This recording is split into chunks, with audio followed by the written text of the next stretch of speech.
এখন আছি আমি বর্তমানে সেক্টর 16-তে মহাকুম্ভ মেলায়। আর এই যে চূড়াটা দেখছো, চূড়াগুলো একবার চিনে রাখো, একদম চলে আসবে এখানে। কোথায়? রাম রাজ নরনারায়ণ সেবাশ্রম ট্রাস্ট। এখানে আসলে তোমরা দেখতে পাবে 108খানা যজ্ঞ আহুতি, যেখানে সকাল 9টা থেকে 12টা পর্যন্ত যজ্ঞ হয়। কাদেরকে?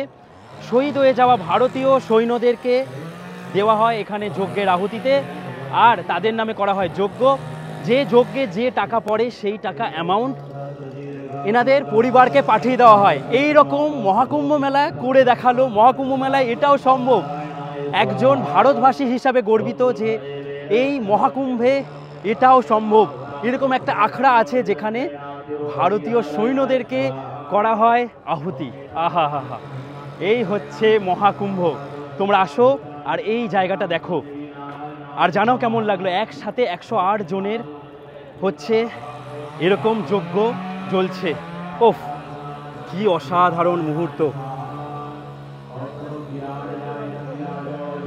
সম্পূর্ণ ভিডিও দেখার জন্য নতুন টেস্ট ইউটিউবে যাও, ইনস্টাগ্রামকে ফলো করে দিও, আর জানিও কেমন লাগলো এই কভারেজ। অনেকে কিন্তু এই জায়গাটা কভার করেনি। দারুণ।